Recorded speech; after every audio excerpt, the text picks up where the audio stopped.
Mas Riko, Bapak Ibu sekalian, teman-teman, saya bersyukur bisa hadir di forum ini dan insya Allah selain mendapatkan banyak manfaat dari forum ini, saya juga bisa ikut sedikit banyak memberikan manfaat buat Bapak Ibu sekalian. Malam ini saya tidak berbasa-basi dengan memberikan pengantar pendahuluan yang panjang, saya langsung saja ke inti.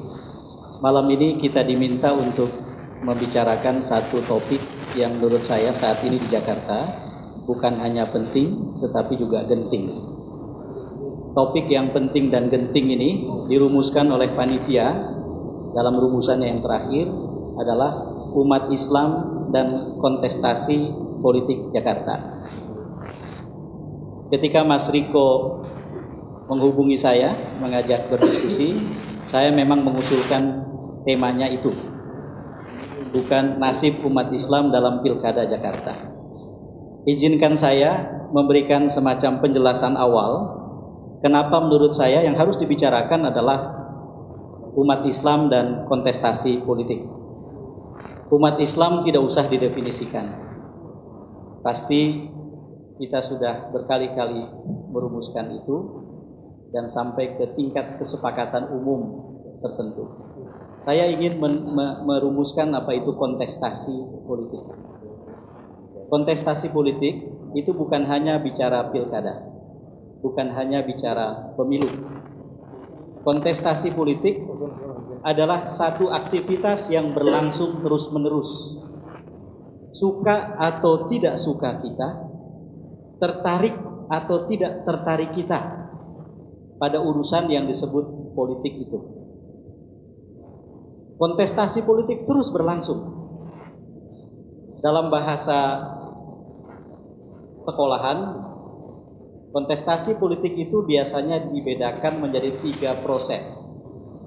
Membentuk kekuasaan, menjalankan kekuasaan, mengawasi kekuasaan. Itulah kontestasi politik. Ketika ada pilkada atau pemilu, maka berjalanlah proses kontestasi politik dalam rangka pembentukan kekuasaan. Pemilih Jakarta datang ke TPS, pada detik-detik yang sangat menentukan mereka memilih, lalu kemudian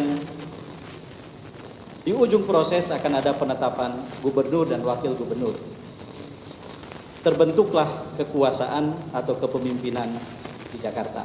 Itu kontestasi politik. Tetapi kontestasi politik tidak berhenti pada titik itu, dan justru untuk semua warga Jakarta kontestasi itu baru saja dimulai ketika gubernur dan wakil gubernur dilantik. Jadi ketika beberapa tahun yang lalu, hampir 5 tahun yang lalu, 15 Oktober tahun 2012,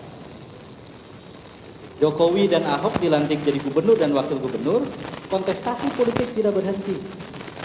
Tetapi buat seluruh warga, buat umat Islam, kontestasi politik yang besar justru baru dimulai, yaitu menjalankan kekuasaan.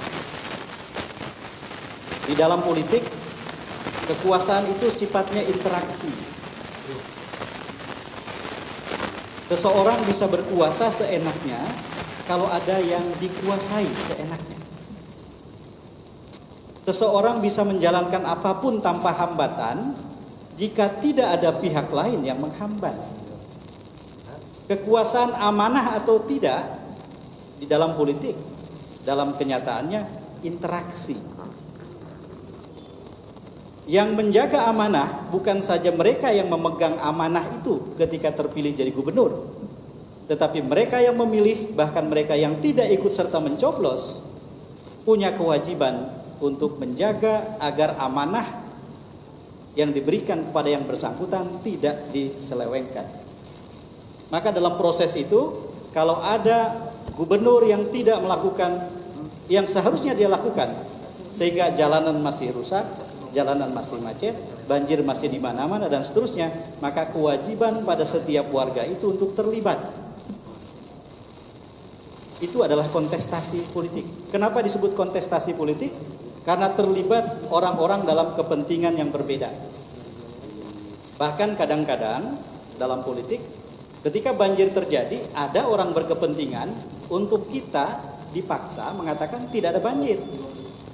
Yang ada hanya genangan selama 2 hari, bukan banjir. Kenapa ia merumuskan begitu? Karena ia punya kepentingan dalam kontestasi itu supaya citranya tidak buruk. Karena banjir masih terjadi. Nah, ketika kemudian penyelewengan terjadi yang harusnya lurus jadi belok dan seterusnya, maka pengawasan atas kekuasaan juga harus berjalan.